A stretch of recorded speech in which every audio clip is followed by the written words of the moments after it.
And once again, we are live with Exit Liquidity. I have Captain Rational, continuing to be rational in an irrational world. And we are, as always, presented by Blockmates. However, we are now back on our old channel, back in our old house, the Exit Liquidity YouTube channel. So you can actually like, subscribe, comment there, and you'll be informed whenever we put up new videos, all that stuff. So absolutely do all that because this is our new home, new old home. We were just in a vacation home before. So, And but we'll we are be back here there one day. and we have been notably absent. We've been trying to find a time to get together and do this stream, and it just our schedules have not coincided.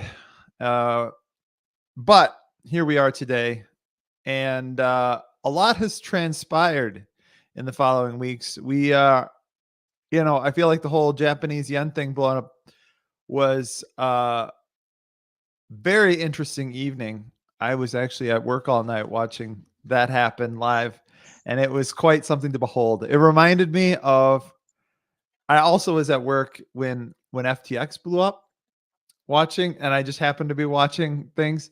And then way back, I remember also being at work, and this was back when I didn't like look at charts nearly as often as I do now, but I just happened to be looking at the charts during the flash crash. Back in what was that, 2014 or something, and going, what on earth is going on? But yeah, I mean, it was a wild night. I don't know. Volatility. I mean, I think we were messaging back and forth a little bit that night, if I recall correctly. But it's you know, I think a lot of people learned what a carry trade was. Um, Got to start somewhere. because basically, and I actually did a show on Leviathan News recently where I kind of went through everything that happened there. But like, I'll give a brief synopsis, I guess. We can go over a little bit kind of what happened there. But like, look at, oops, I don't have my screen shared. Hold on. Boom. So this is the Nikkei index. And this is a hell of a candle. Regression.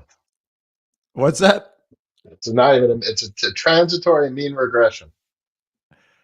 Yeah. Um, all that leverage basically got soaked right back up again, though. From everything I've read from people that are in the business of vol, it sounds like all the same players that unwound all those positions during this just rewound them back up. Um, and so it They was got a the phone call saying it's all good. The put's in place. well, there's some of that. there's some of that. Maybe that is what it was. Maybe you just didn't get complete capitulation. But the night that this was happening, this is the monthly chart. The daily chart is a little different here, but it was just boom.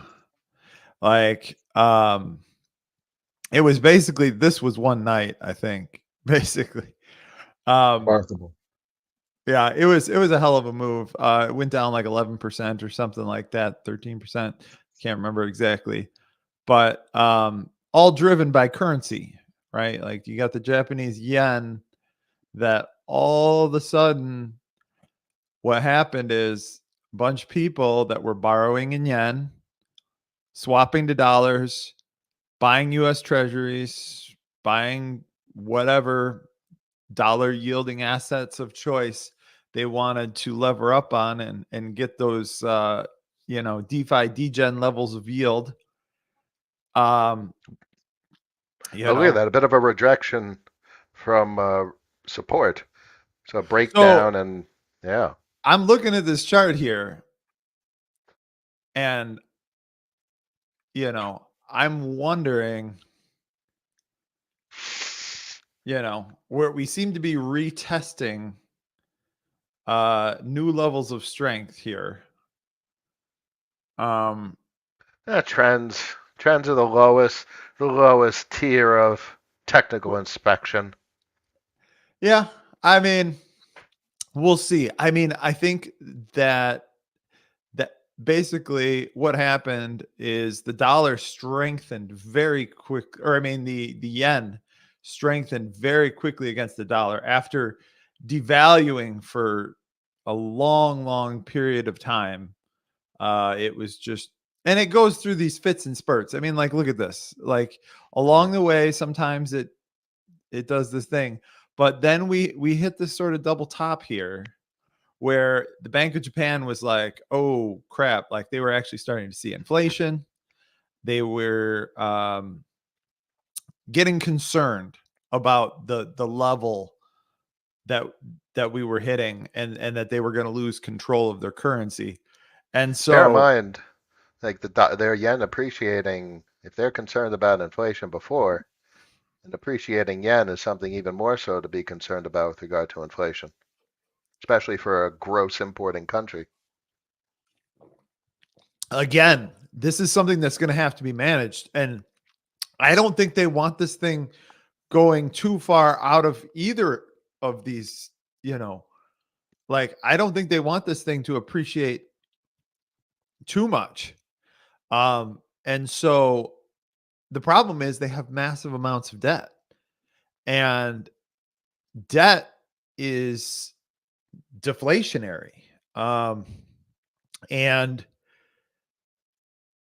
when you pay it back, it's deflationary, right? And so when the delta between US interest rates, which are coming down, and Japan interest rates are coming up, that pushes money out of the US towards Japan, and that money is then used to pay off the debts that were employed for this carry trade. Yeah, so it's such a big world, and broadly, yes, but obviously the arbitrage. So there could be lower interest rate or higher interest rates in other nations, or investments in other nations. So as always with financials, it's certainly not black and white. I think the broadest inspection or statement that could be made is that it pushes capital out of the U.S. It signals the top in the carry deploying borrowed yen, cheap yen to just U.S. investments, because if it's going to weaken here, that may open opportunities in other nations. True, but I feel like out of all the other nations, the reaction function of Japan and the US, frankly, are some of the best understood by the markets right now, because you could see when the Bank of Japan or the Ministry of Finance or whatever was willing to take action. There were certain levels at which they were willing to take they were going to take action at. And so I feel like the Bank of Japan here, there are things that they need to do, right? They need to raise interest rates, but the problem is they can't raise interest rates too high too quickly without risking strengthening the yen too much, and blowing up this carry trade that has existed for ever, in varying Just degrees. bear in mind, Very, very important to note is blow up. Folks often talk in finality or just conclusiveness or like a holistic Yeah, experience. It's an that's a fair point. unwinding. You have to deleverage, and it's a pressure. It's a It's pressure. That's a good forcing word for it. the deleveraging. Yes, that is true. When I say blow up, I don't mean like, yeah. Well, we all do. Everyone talks in terms of blow up. Yeah, it's just more exciting to talk that way, but you're right. It's not necessarily accurate. But as you can see, we've bounced off of this long-term support here that dates back to at least 2021 where Remarkable. um so it's clear the Bank of Japan and the market is aware that the Bank of Japan needs to raise interest rates. And the Fed, by keeping them as high as they did for as long as they did, um, was putting immense pressure on the yen by encouraging this carry trade. Because in order to go long carry in this particular trade, you are selling yen, buying dollars, then buying dollar denominated assets. And that constant sell, sell, sell, sell, sell, that weakens the currency. And now that they're having to raise interest rates, you're going to see here that it's just going to get stronger and stronger because it's going to force more and more unwind. You know what Um, an interesting relationship is? So, so a strong dollar decreases available dollar supply. Isn't that an interesting statement? So obviously, if the yen is starting to yeah, strengthen, that implies dollar is weakening. And when you have a weaker dollar, the world has the capacity to increase dollar supply. You understand those mechanics. yes. Well, they have to sell dollar denominated assets to access those dollars. Um, but yeah, the think about this from the perspective of the yen, though. Um, all that Japanese debt is denominated in yen. And now the yen is getting stronger and stronger and stronger. So the And dollar's getting weaker. So and maybe so the it's not, it's it dollar debt. Have you seen those headlines lately? That they're issuing dollar debt based on pooled collateral? So yes, maybe, I have pointed I pointed those out. I tweeted about those. so there's the So dollar supply that I mean. And so it changes the well, denomination of the I debt. I think what that is a I have a suspicion. So just to let me see if I can even find what we're talking about here. Let me It's an see. interesting headlines. Pooled collateral. Yeah, yeah. So basically, let's see. Did I send that to you directly? Hold on a second. Yeah. Let me check my Twitter feed real quick because it's somewhere. Apologies for a couple of nibbles here and there. It's lunchtime and the captain is famished. Yeah. Yeah, I just stuffed my face right before we went on. But let me see here. There was yes, here we are. Let me just share this.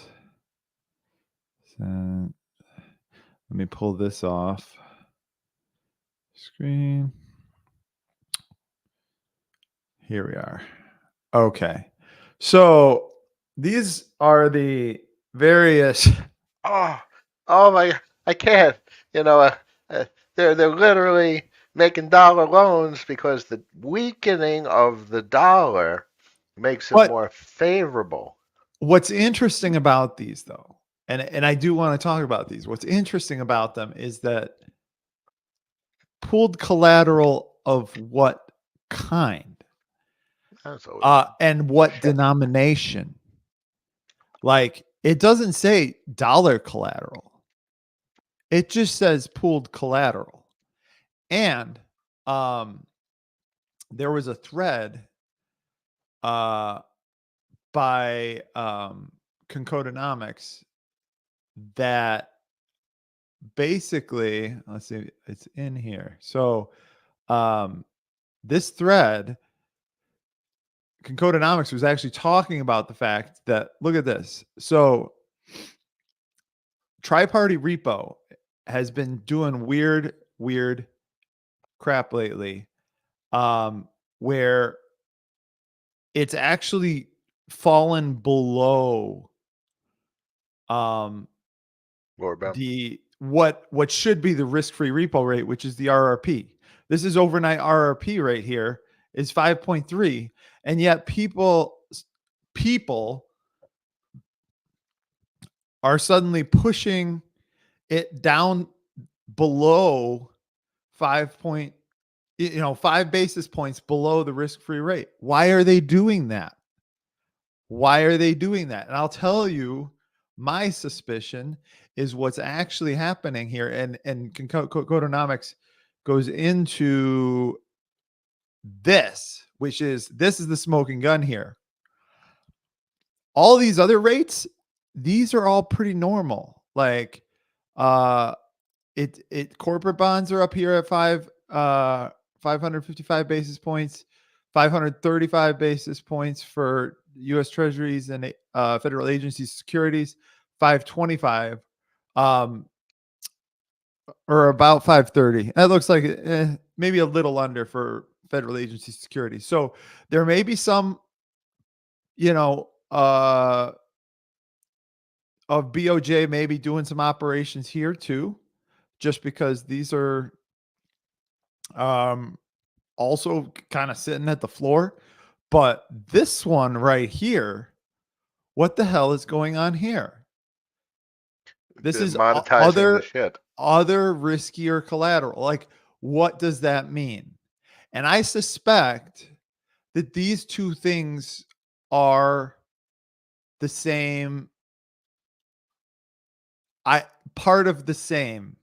Look at the dates on this. 7/29. BOJ to provide USD funds against pooled collateral starting from 0801. And this 0801, 1st of August, was the day that the carry trade unwound. So the question I pose is like, what are they doing here? What are these like, are they, say you're the Bank of Japan here, right? Like, you have this dollar strengthening and you're trying to balance two things, where you got to keep your bonds in order and you've got to keep your currency in order. And so how do you balance those two things when you are, I mean, they're sort of up against the wall here. Of course. Demographics were terrible for a very long time. They accumulated huge amounts of debt. They ran way too much QE. Their central bank is saddled with tons and tons of JGBs. They basically own the JGB market. But they print the bond, they monetize it by themselves, and they owe the interest to themselves. So in this fashion, how do you support the currency? By using pooled collateral of the shit on your balance sheet to create dollar currency units, which takes the pressure off the Forex market. They're printing the debt. So basically, you're printing dollars. You're printing dollars using yen. Yen presumably, yen-denominated debt. Yen-denominated debt is being used to print dollars here. So you are essentially shorting volatility in your own currency. And you're doing it like you are the carry trader. The BOJ have become the carry trader. They are like, oh, and they've doubled down on that bet because my balance sheet's infinite. I can do what I want. Now you're thinking how I tell so many to think, because everyone's so afraid of systemic failure and the Well, volatility of the word crash. But you have to take it a step further of how perverted everything is and realize that the governments are doing things such as this, and we're understanding the mechanics of it. And it's clearly past the point of no return to the point where it's an exercise of global collusion to manage the system. right. And it's like, so they've pushed these rates down. Presumably it's them. Like I don't know who else it could be, but to me, this feels like the smoking gun. This feels like the smoking gun as to why repo rates for this other risky collateral has gone nuts. And I don't know who's accepting this collateral at those rates. It's a very interesting Um, one. Is a domestic entity because we have, U.S. domestic regulators considered. But, I often think of international conditions. I find it fascinating the concept of the liabilities flows. Like, as much as I understand of global finance and how the dollar is fundamentally a liability, how does the dollar really flow? Because the dollar is a liability and a double entry accounting balance sheet. So how do those units flow? Because that basically means they're probably shifting. They have to shift around the asset side of the balance sheet from institution to institution. So that's something that's on my mind quite often. How knowing well, and the how thing is, they've found new and more obfuscated ways of hiding it too. Because like the Fed is mandated to report a lot of things. And so the places where you would normally, when someone needs dollars, right? We have all these ways of catching the knife and all these Fed apologists. I get so irritated with these people on Twitter that are like, oh, well, the Fed will never have another dollar crisis again because the Fed has solved that problem. Bullshit. Like the market will always find a way to express itself. it's an That interesting statement. They say that the dollar is a Fed liability. It's literally a Federal Reserve note.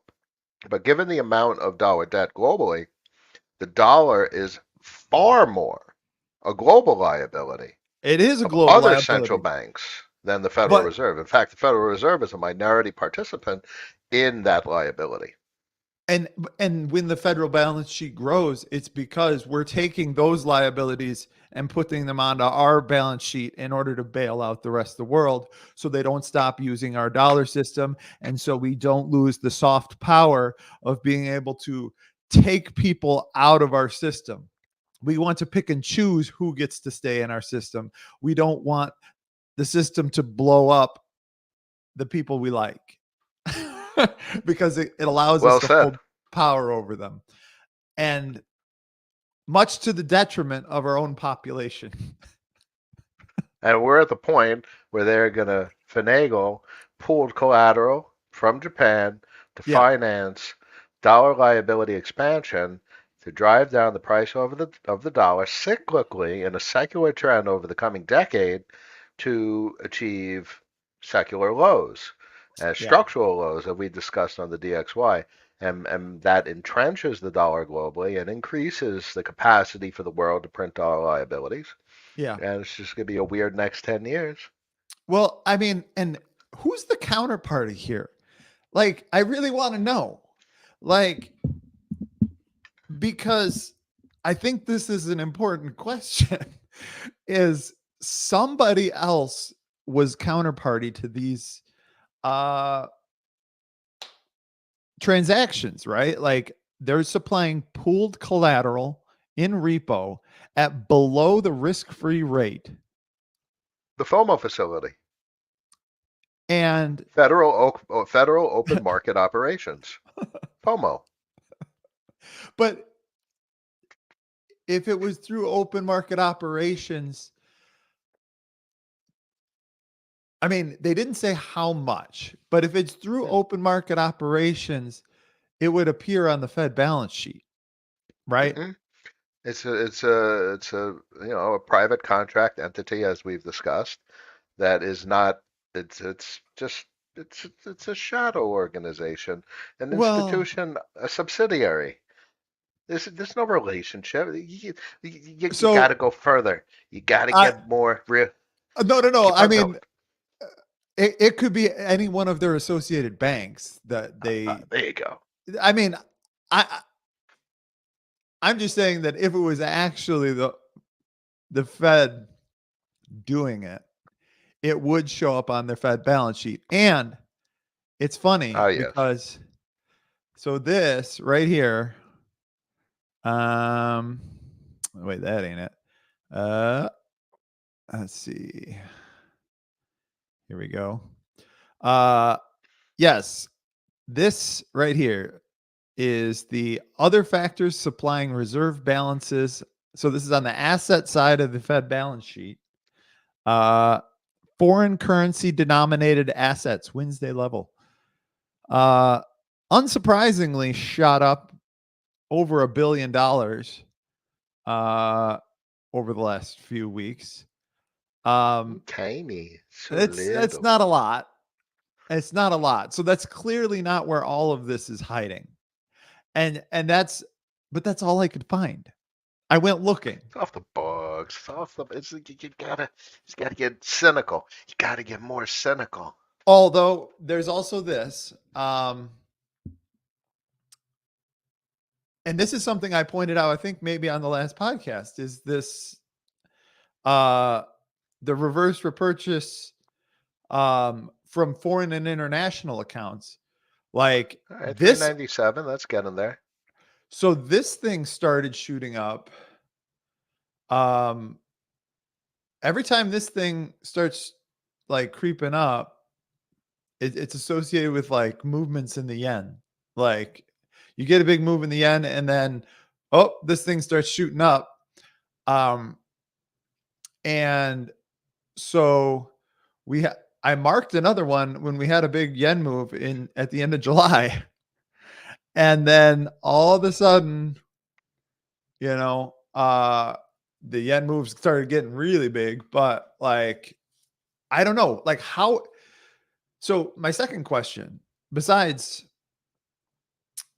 who's the counterparty, because there's clearly no way to do this because the central banks have learned how to collude in the dark, and they've learned how to do it outside of the typical balance sheet reporting, um because they're There we sneaky go. they're I sneaky like this like that. side. No, Let it I mean, flow. you're not you're not telling me anything I don't already know, because I've been looking at the balance sheet and it's not Not doing there. any of the things that I would expect it to do for the amount of Movement. like movement that we've been seeing. And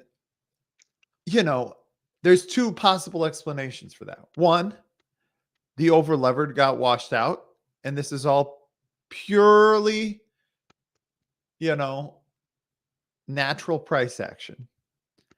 That's one possible theory. There But is nothing natural. yes, the way this thing was arrested that fall, there was nothing natural about it. And so that one seems probabilistically unlikely. Um There you and go. and having just read Nassim Taleb's Fooled by Randomness, I am, now more sensitive to thinking probabilistically, but that one seems improbable. Um, so that leaves us with someone was counterparty to this, be it another bank, another central bank, a primary dealer, somebody, or maybe a big hedge fund. Uh, who knows? Somebody curried some serious political favor perhaps, and they Yeah, it's like they who caught the wants to knife. be a counterparty? You're going to be off the books. You're going to have Well, I implicit, mean, it's you know, on your books. It's on your books in that look at like I was didn't flip off of it, but really like small number, that going back to 397. that repo chart, like you're accepting this risky yen collateral at less than the risk-free rate, and you're providing that um dollar lending. Why would you do that? To prevent the Why? system from blowing up. Well, aside from that, though, like as let's pretend this is some sort of private entity, like you would have to hedge that somewhere, right? I mean, because this is repo. This is not like a a Fed facility, right? Where there's infinite balance sheet. The balance sheet is finite insofar that presumably this is a public marketplace. And for whatever reason, market participants within this marketplace, maybe some of it was the Federal Open Market Committee, providing support there. But then there's also like, but if these were private actors that were doing this in support to could gain some sort of political favor or whatever, they're generally hedged, right? Like these types of players, they just capture little spreads. The people that participate in the repo market are not. I mean, some of them are highly levered hedge fund types that are taking a directional position, right? But typically the counterparties. I mean, I don't think it's the hedge funds that are going to be doing this type of action, right? Where you're taking an extremely directional bet that you think the dollar is going to become so devalued over the next few months that you're willing to lend out dollars in return for yen. Like, I mean, maybe people are just betting on yen strength. Cyclically, yes, but I I mean, also believe in the concept of disposable entities, the garbage can. yeah, I And mean, it's you don't have to back. So if the Fed doesn't even have to implicitly or explicitly back some third-party entity that has been included into existence, designed to accept the shittiest of collateral to print liabilities, they just need an FOMC or a master account at the Fed. yeah. And there has been a fair amount of very questionable, weird named master accounts that have been issued. And oh, it blows up. Oh, it's sovereign shit debt. Oh, all right. All right. So they get swept under the rug. It's all Yeah. disposable. Well, and here's another thing that's interesting to think about. Pretend you are the FOMC, or the open market, or not the FOMC. FOMO. Yeah, Federal Open Market Operations. Um, Maybe that $1 billion is actually a derivative position that's been marked to market, and you have sold hedges against the BOJ's dollar position. Like $1 billion in derivatives positions can go a long way. Um, like towards hedging a particular risk. And I don't think you can necessarily just look at the dollar values because the Fed clearly plays accounting games. Just look at this chart right here. This ought to tell you that the Fed is playing accounting games. Hold on. I wonder if I wonder if they're private, like 501c3 or Chapter 501, not for profit entities. I wonder if there was a way to determine if anyone with a Fed master account is a not-for-profit entity. Because that sure as hell would be a very Well, they've interesting. been very cagey about letting out who has Fed master accounts, which because I don't know if you follow Caitlin, Caitlin.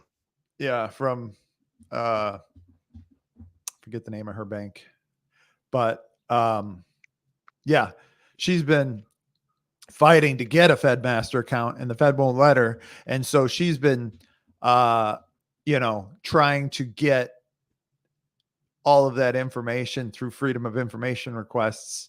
And whew, I mean, like,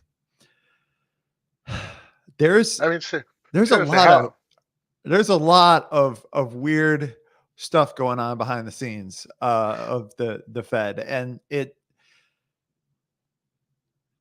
yeah, yeah, I just see as remarkably plausible that a not-for-profit entity with a Fed master account that is a disposable entity that has balance sheet capacity, is able to accept assets and print liabilities using access to Federal Reserve systems, yeah. and I is mean, able to encapsulate this type of systemic collusion that we've seen. pretty much everything that the regulators try to uh stomp out from the private markets is things that they have done in the past, like repo. Did you know that repo was actually like invented by the Fed? Like the concept of a repurchase agreement was invented by the Fed to get around federal regulation. Like, I don't know. But I wanted to talk a little bit about interest rates because, Mm. like, a lot of people feel like interest rates being lowered is going to be bullish. Oh, And oh no! Don't say things like that to the captain. Oh dear. I mean, listen, notable in the real economy. But we're not interested in the real economy. I mean, clearly we are because we visit stores and shit. But the real economy, there's two separate economies, as I talk about. There's Yes. the real economy and the financial economy. The real economy, yes, is bullish, but it is an extraordinary leading indicator, like really long into the future. Give Right. it a year, give it 2 years. There's a reason they talk about the long and variable lags of interest rate policy. And I think we 100% are headed to a recession. Of Because course. let me just pull up the unemployment numbers real quick. Where are my My gut I have so ingrains many avoids a indicators. recession. I have so many indicators. So all employees total non-farm payroll. I mean, that's been up and to the right. Uh, but the problem is the unemployment rate is doing this. And this is what scares the Fed. And Jerome Powell even said this. Caitlin Long, that's her last name. Yes, some Sir Joe from the comments was kind enough to remind me of her last name. Anyway, aside from that, look at like the history of when recessions happen. Look at these recession bars. When the unemployment rate spikes like this, that's when the recession starts. Like Quickly, every time, every time. very quickly. And and look at this. And then you're gonna tell me, nah, nah, nah, nah. This time's different. We're not gonna be in a recession this time. Uh I I'm not buying that story for one. And and I'm not gonna base any sort of decision on uh you know just one indicator. But that being said, why is this not working? Why? I love the time frames on that chart. Yeah, I mean, I love long-term it's time frames. Look at that. this is where the Somme rule came from. It was literally her observing that, hey, man, every time we I mean, I know that recessions are kind of determined after the fact, but like this is not good. This right here is not good. And generally, we tend to go parabolic uh shortly hereafter. Um my bottom chart here is supposed to be the let me just kill this. And then You know, it's strange. Like, you get a big recession, 6, 7, 8% unemployment. What is it, 10, 15% of all credit card debt is 90-day yeah. delinquent. Then you have Yeah. a complete I've got that explosion. chart. I have that chart too. But look at this. Look at this. Look at this. This is when the Fed starts cutting rates right here. Right when things start ticking up. Uh-oh, unemployment's rising. When does unemployment actually peak? Not till you hit the absolute freaking bottom. Like up, unemployment is peaking up, peaking up, peaking up. How long does it take before the real economy actually feels any of that? We didn't peak until just before the final rate cut in 03. All Those right. years. Yeah. All right. Here we go. How about this one? June of 1990. Okay. Oh, yep. Uh-oh, things are getting bad. Better cut rates. The bottom. Boom, boom, boom, boom, boom, boom, boom, boom, boom, boom. Up didn't peak until 1992. June of 1992, almost 2 years later, the unemployment rate peaked. So, I mean, we can keep doing this, but every single time there's a rate cut,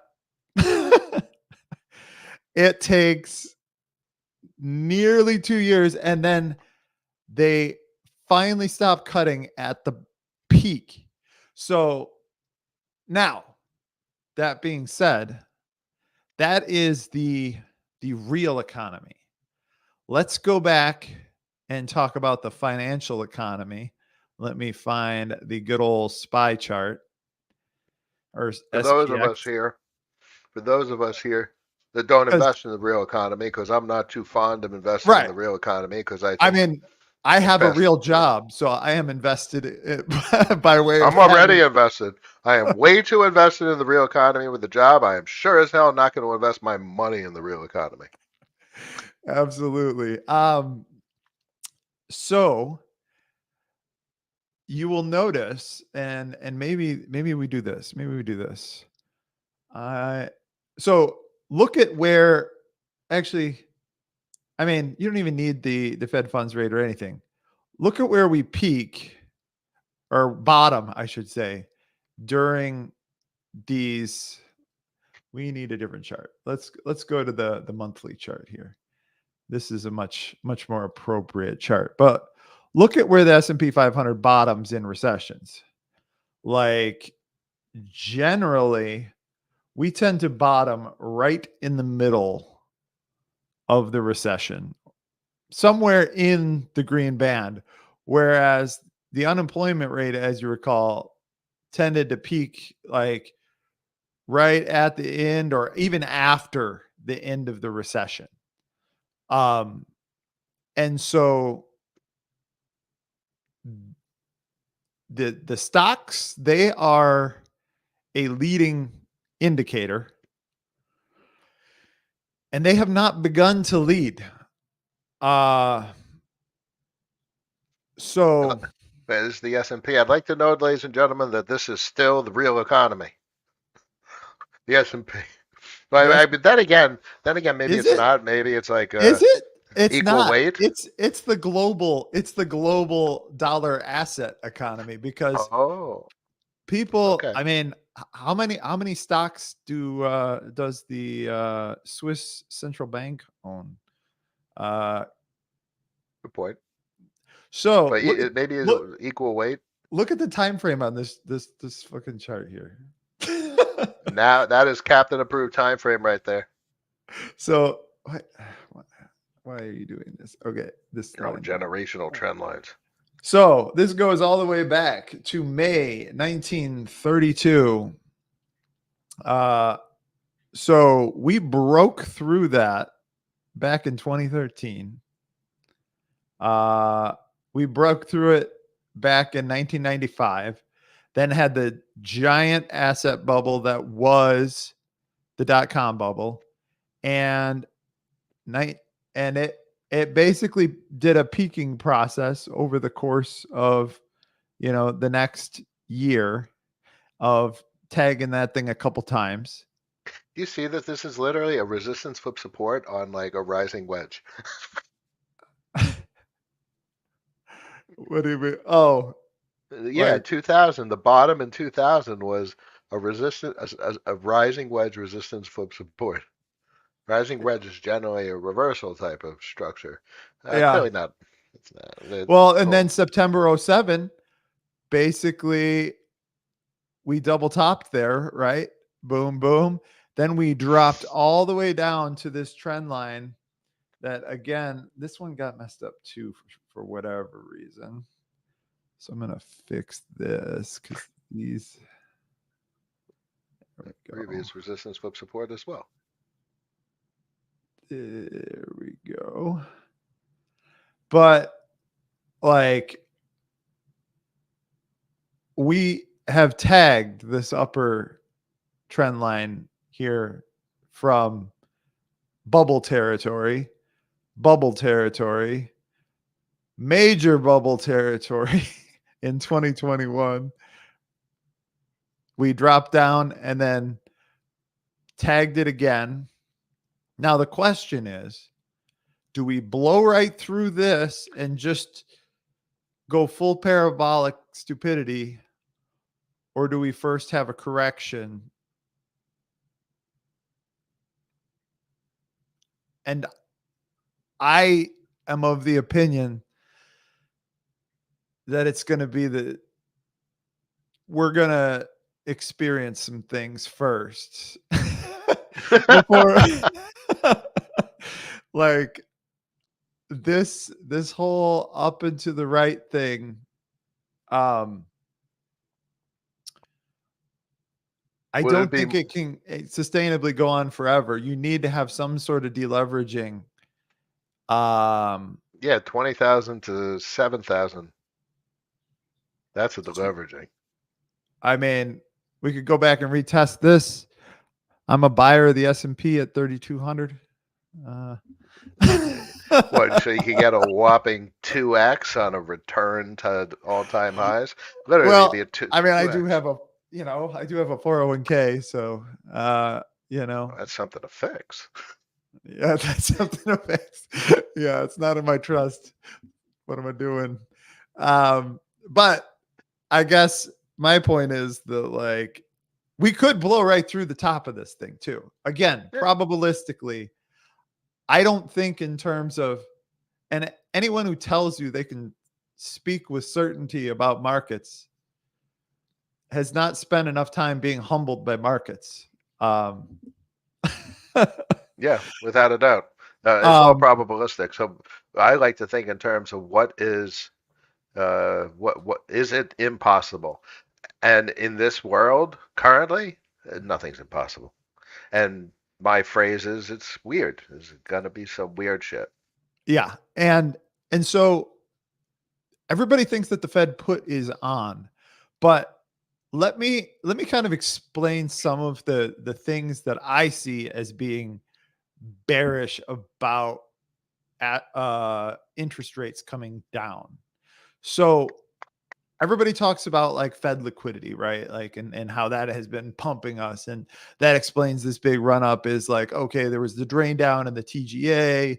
There was RRP that was draining down. Well, let's check in on some of those things, right? So let's see. Okay. So here's the RRP RRP. Oh, I still have this in logarithmic. Let's take it out of that. That looks much more like it. When you go back to 1932, you got to go logarithmic or the chart just looks silly. But I like to invest in things where looking at the logarithmic chart makes sense. Oh, I see what you did there. Because, I mean, let's do a real quick fun aside here. I'll That come back to that in a second. I was looking at the chart of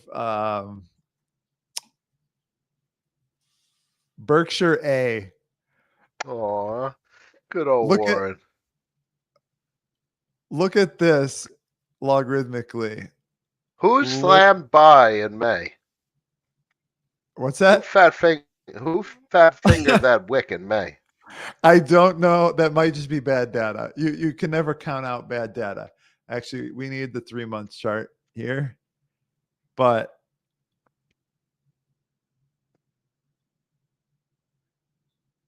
look at this. This is a logarithmic chart, people. Up and to the right.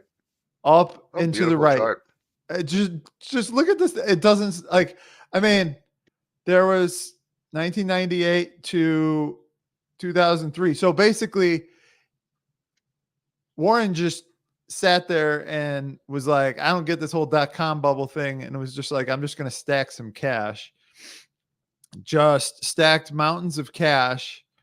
And then made oodles of money. And then lost a little bit during the financial crisis, but he also bought like a huge chunk Everything. of Goldman Sachs and a bunch of others. He went on a freaking shopping spree with all his cash and then just back to up and to the right.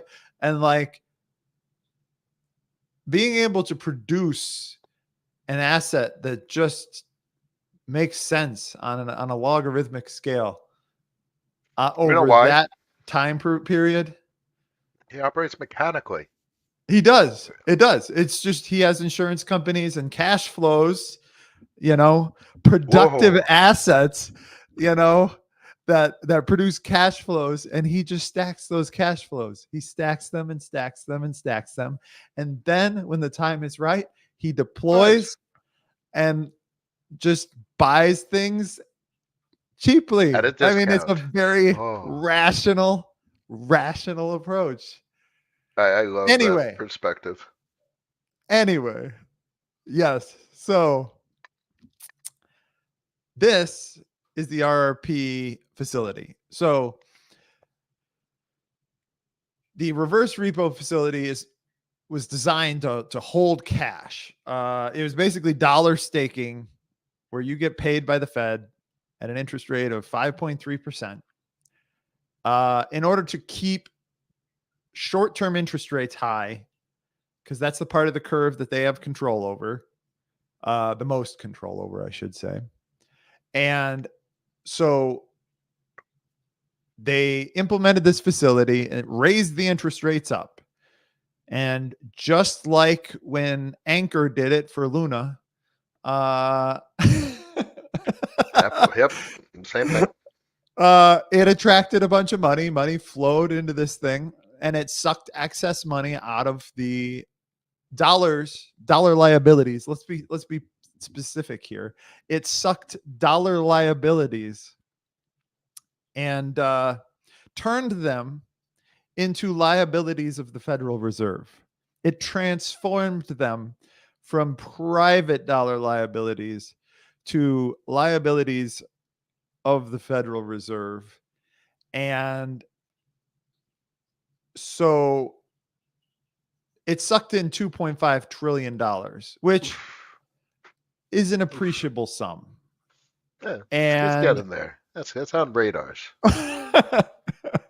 you're no longer in negligible territory there. And what's interesting though about this is let's look at the maybe the weekly chart here. because this is where it gets a little more interesting, is this thing has sort of bottomed out. Now, there are two sides to the reverse repo facility.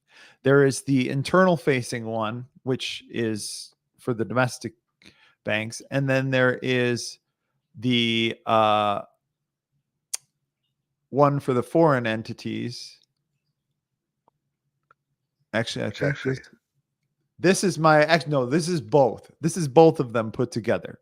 So you can look at this chart. This is like everything in the reverse repo, because the WLRRA, if you're looking for it, is the one that, so this is the foreign component, which is the one that's been kind of still trending upward. So this tells me the fact that this is going up while the other one is going down tells me everything that we've been saying about what the impact of raising interest rates is. You are pushing money by raising interest rates. You are pushing money out of the domestic system into the shadow banking system, or the broader dollar system. Look at this. I mean, There's more capital coming in from foreign. Like as soon as they started raising interest rates, whoop, this thing goes up, up, up, up, up. Because you got to remember, this is excess capital.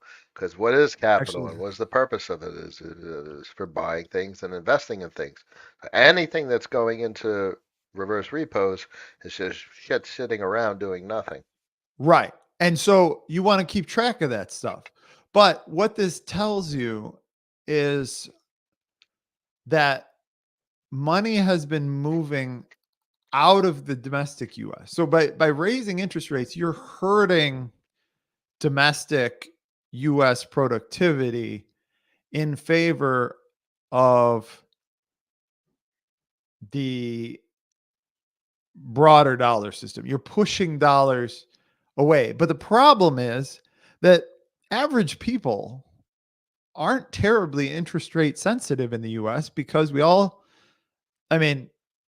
most people have a 30-year mortgage, or some have like a 15-year mortgage that is all fixed interest rate. Like there are very few floating interest rate mortgages. People have car loans and stuff. So that's why those are the only like interest rate sensitive purchases that the typical American makes. And those have rolled over and died. And oh my God, dude, I gotta digress for 2 seconds. I saw on X a 104-month loan on an $80,000 car for $1,300 a month. Dude had a 300 and something credit score. I don't know if it was a joke or not. I wouldn't be surprised if it was real. Why? I mean, that is not rational. That is not the rational way of doing things. A car is a depreciating asset. Do not get a 104-month loan on it. 104. That is financial advice. Yes, you see, I told you it's good. We could do that. Don't get a 100-year mortgage. Don't get a 40-year mortgage like they're trying to shill right now to try to prop up these property prices. You see that in Canada? The interest only mortgages. Interest only, that way lies madness. Do not. Interest only mortgages are the type of crap that we did. Are they going to roll out some ninja loans too? That's the type of crap we did to our U.S. education. In 2003 through 2005, we were doing all that. Like, go watch The Big Short again, Canada. Yeah, right. But anyway, so like you have this RRP facility that's kind of filling up. This is the amount of money going into money market. So that's still, this is all, shadow bank money as far as the Fed is concerned. So you've got this RRP facility. Where did you go? that domestically is draining. And so obviously this rundown of $2 trillion flowing back into the economy is bullish, but you can see that this is slowed to a trickle. And then the other thing is, the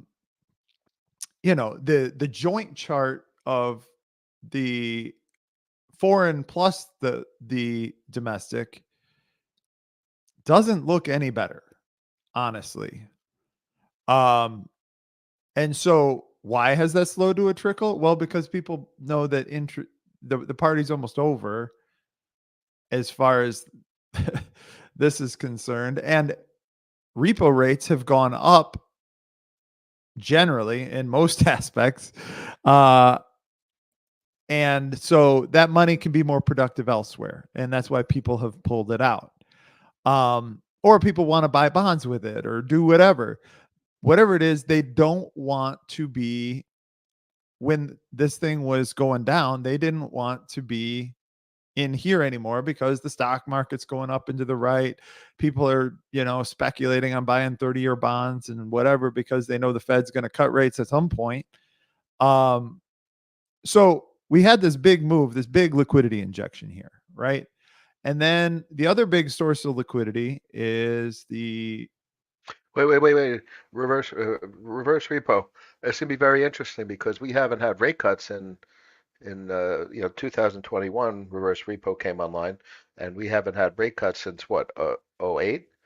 well, So reverse repo was around during prior like cycles, just not $2 trillion not structural, worth.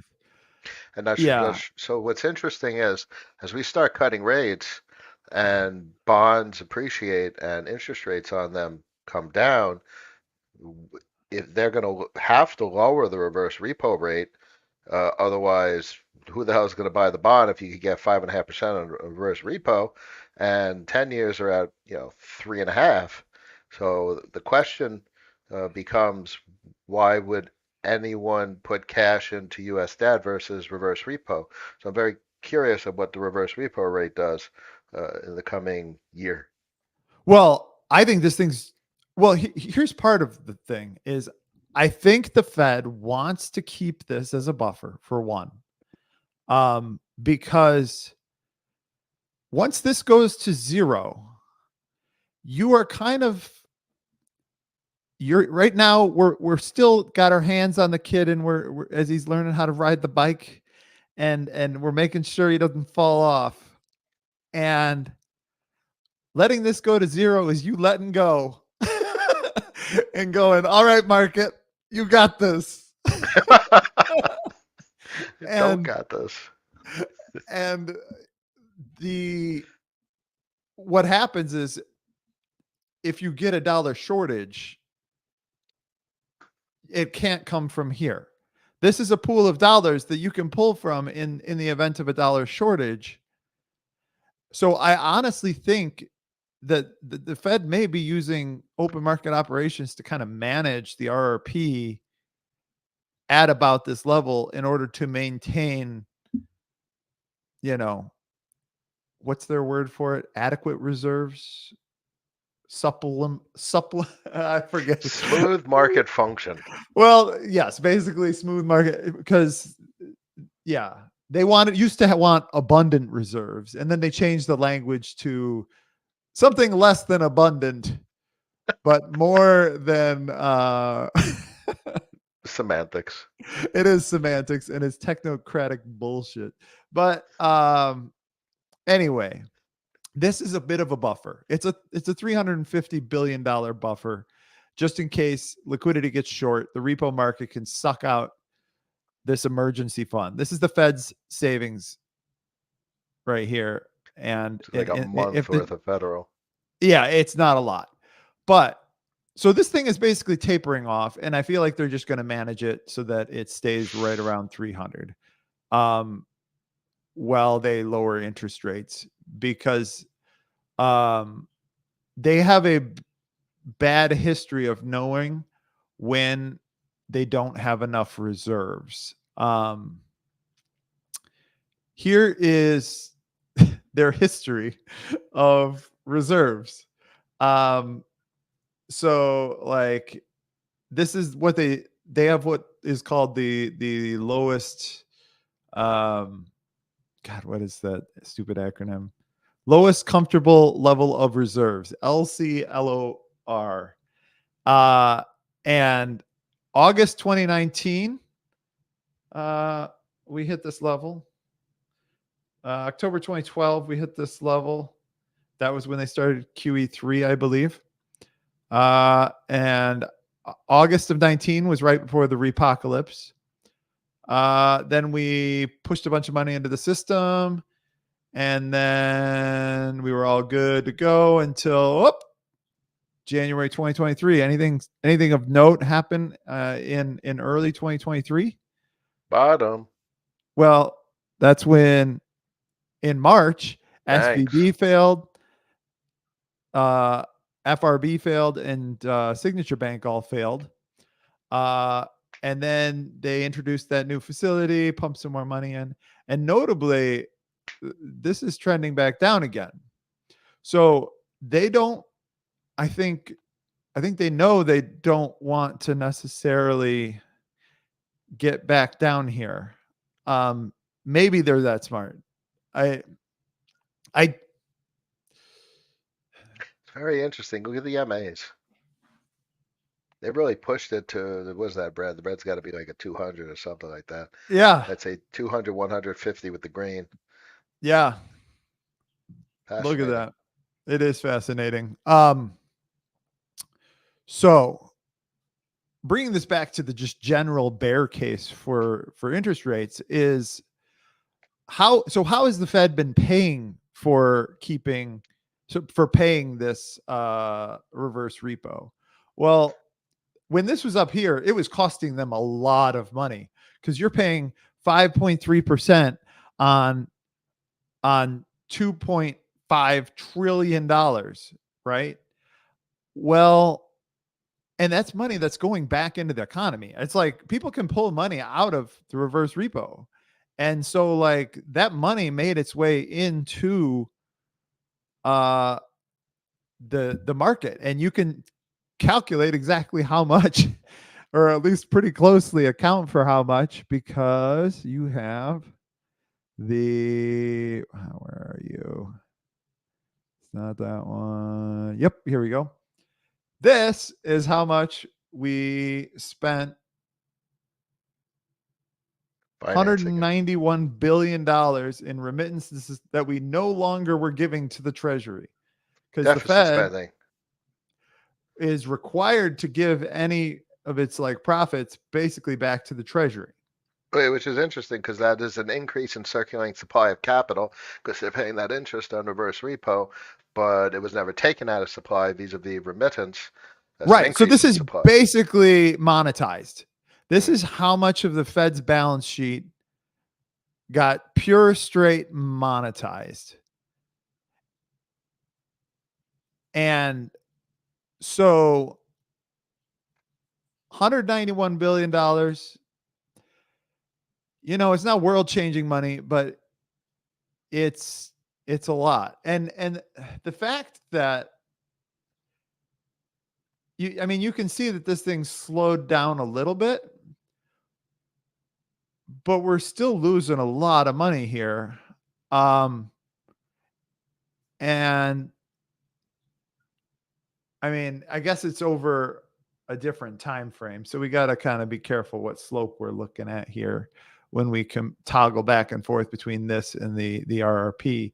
But like this should, in theory, if the RRP is their greatest expense, as they lower interest rates down towards the I hate this term, but the natural rate of interest, or Wait, R. isn't it funny? Why don't we look at the 10-year real quick?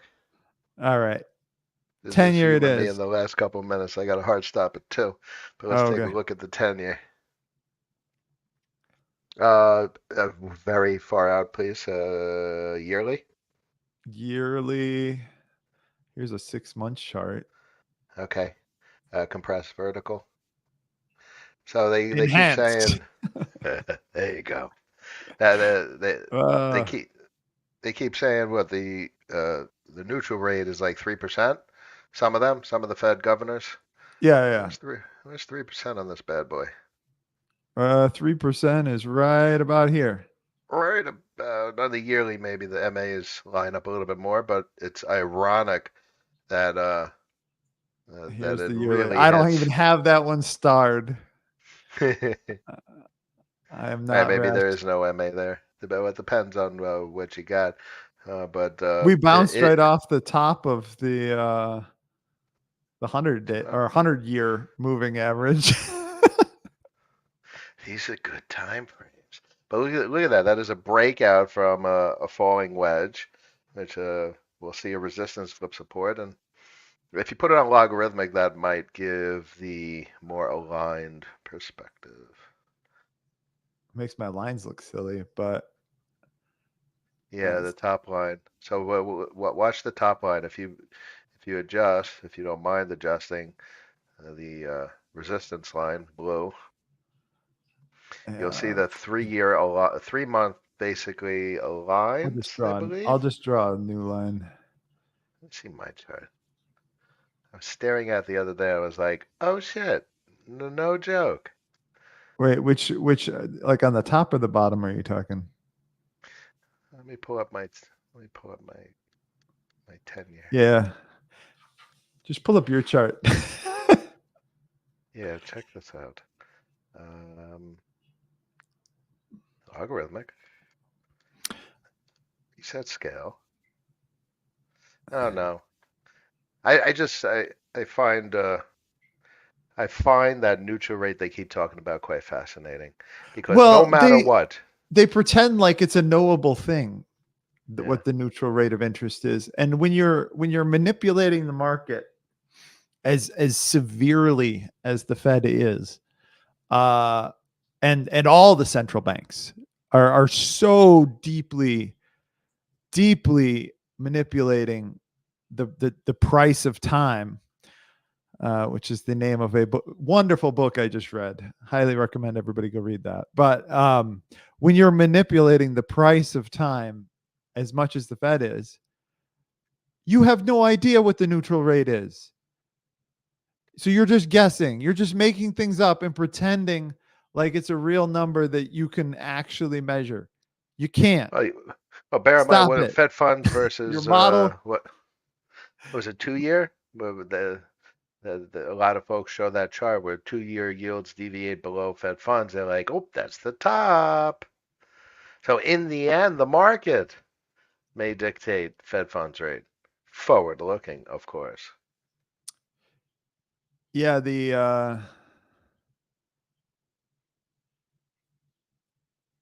that's interesting. I hadn't heard that before. I have some of these interesting charts though too that are like this is like the 10-year minus the this is the constant maturity 10-year versus the current 10-year, which is an interesting thing to look at, like kind of what it does over time. Obviously on a 12-month frame it doesn't tell you much of anything, but it does give you some interesting information about treasury Spreads. volatility and things. Um, yeah, if this thing looks super compressed, well, the everything's being managed, and if it doesn't, then like look back here, like in the 80s when we weren't so active with the Fed, like this thing was all over the place, and they were raising interest rates like crazy. But everything has gotten so managed that, especially like during COVID and stuff, they kept all this stuff nice and tight. And now, things are widening out a bit. Lower Tends highs. to tends to happen during some of these recessions here where things kind of widen out a little bit. But anyway, like I wanted real quick. What time do you got to go? We're coming up on it. All right. Very good. I'll wrap it up real quick. But my overall point is that, okay, the RRP's not really a factor. It's slowing to a trickle. Janet Yellen, no way she's going to drain down the TGA too far with a debt ceiling battle coming up in 2025. So there's no source of liquidity there. And in theory, the Fed should not be deficit spending by way of the Treasury once interest rates drop, because that is what,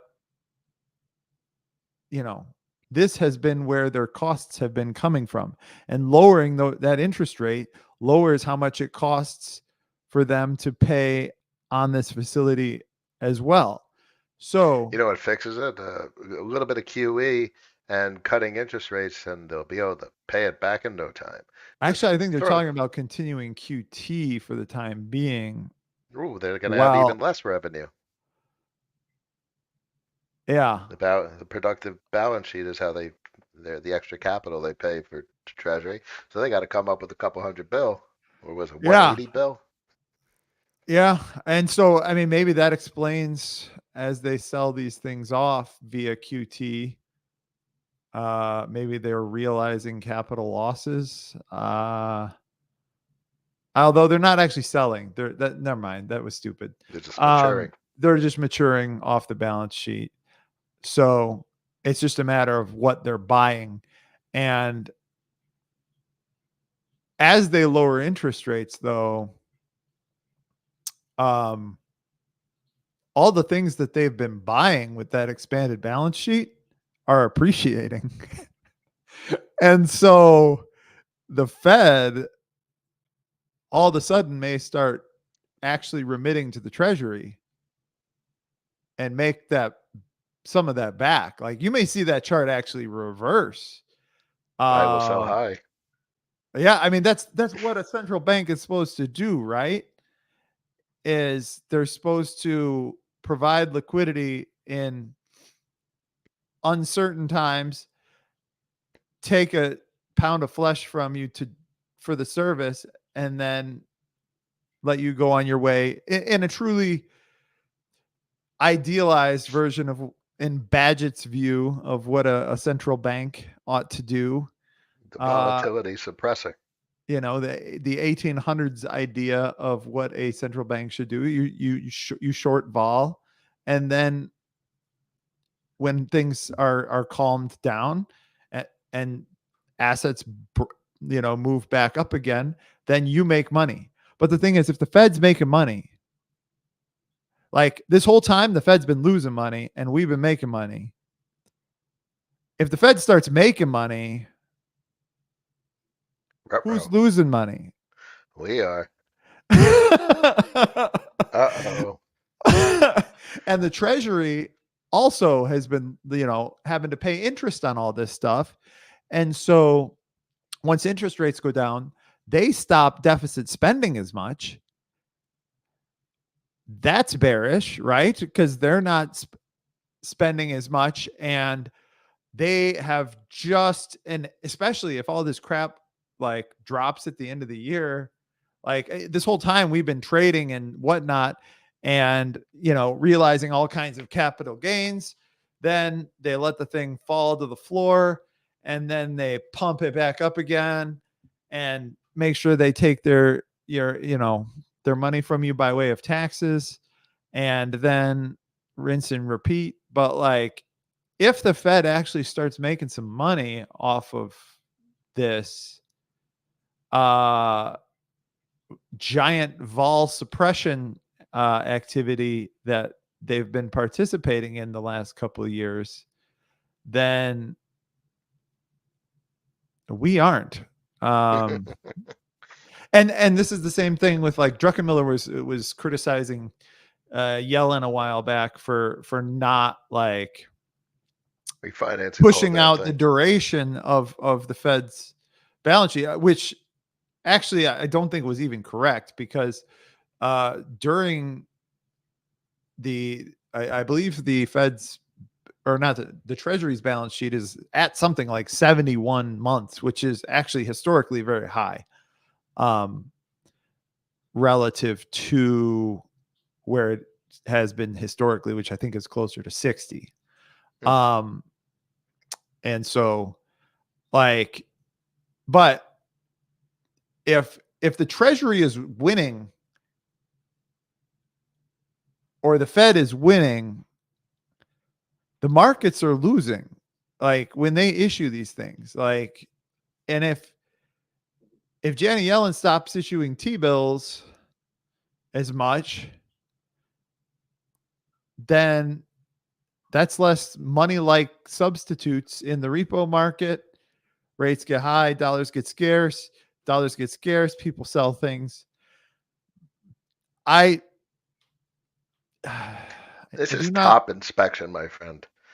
We are not even at the start of the cycle. I would argue that overwhelmingly is relevant to assess these characteristics of economic conditions, but I would say they are more significant in top inspection. What do you mean by top inspection? So, I mean, frankly, from an alignment standpoint, almost everyone talks about sometime in 25, 26, structural top, recession. So I think we start to see the central bank structure, the flow from a central bank perspective change as you're illustrating, but more so towards the top. Something happens, reverse repo down at 50 bill, or maybe it's up at $1 trillion just because something structural of volatility in one of these core volatility suppression programs, and that is something to take note and observe when we get closer to what would be a time frame that people are looking for top. The Gotcha. volatility, it blows up, and then everyone's going to scramble for cash and they'll sell anything they possibly can. Gotcha. Yeah. Ah, interesting. Huh. Yeah. I mean, I think that's a good place to leave it. But not necessarily like, just to bring it all back to the title, I guess. Like the world may be awash with dollars. Um, but They're going to get cheaper. you're always long something. And the fact that people are choosing to long dollar or to uh sell dollars um doesn't necessarily mean that they're buying your bags. um it could just be leverage unwinding. It could be a great many things. It could be. I think a great takeaway is where we're heading, in my opinion, over the next decade is to a increasingly cheaper dollar relative to foreign currency. But the takeaway, consistent with what your thought is just now, is that even though the dollar becomes cheaper, let's say over the next 10 years, in fact, that will further increase the dollar supply around the world and further entrench it in global economic activity. Right.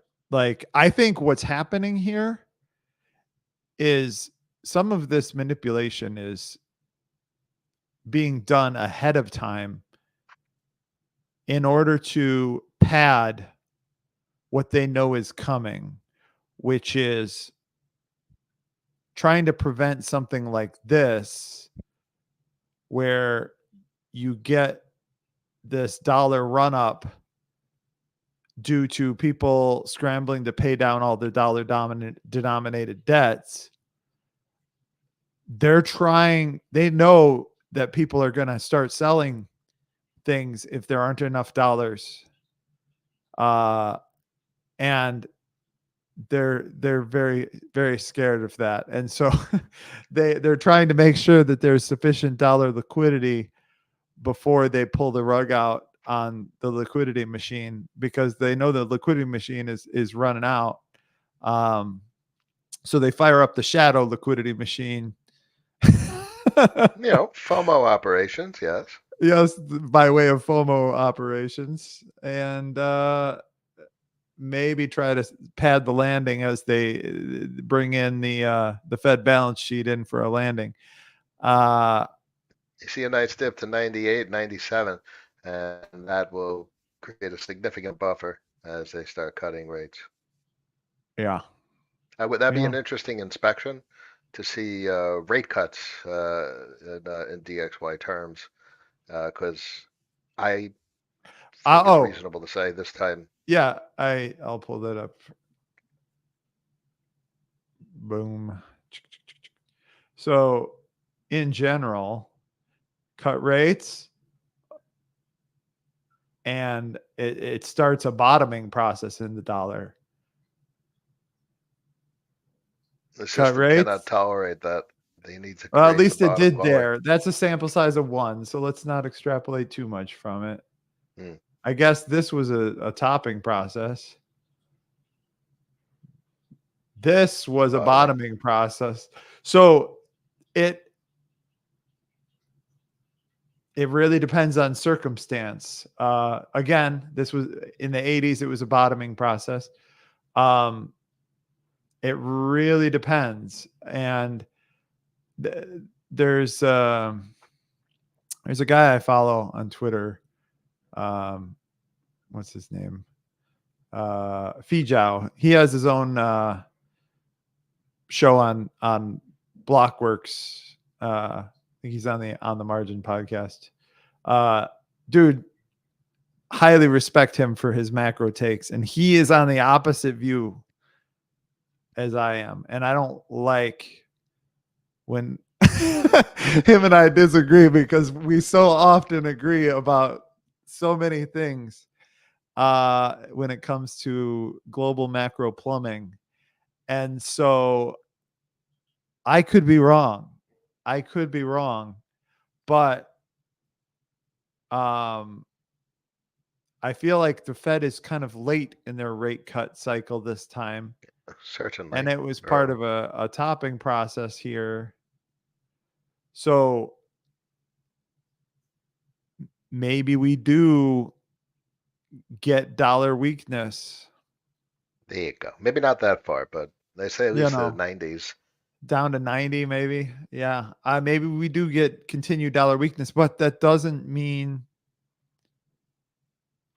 because if foreign entities, right? If foreign entities own dollar denominated assets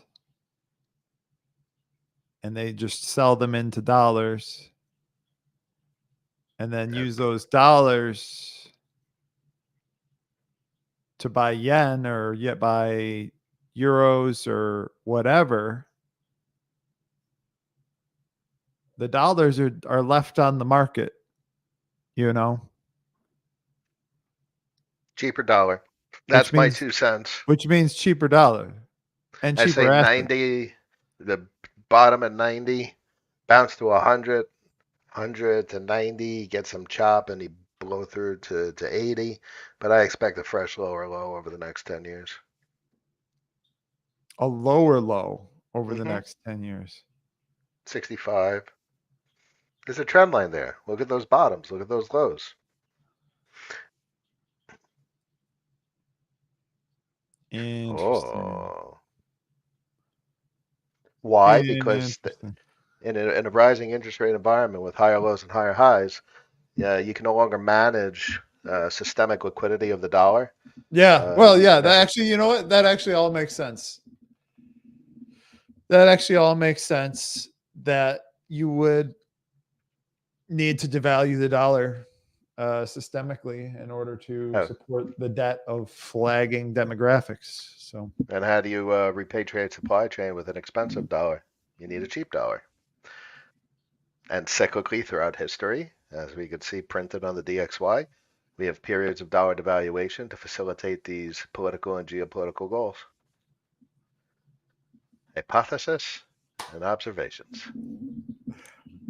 Very nice. Very nice. I think that is very interesting.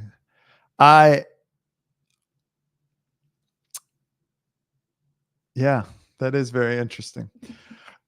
I think we should leave it there. This has been my thesis, but I don't know. I don't know where we're headed. I don't know Nobody where we're headed. does. We'll Nobody see. All we does. do, Anybody who get to says see. with certainty they do, I have no idea what they're talking about. they probably don't know what they're talking about. So I like the structure and symmetry of it, though.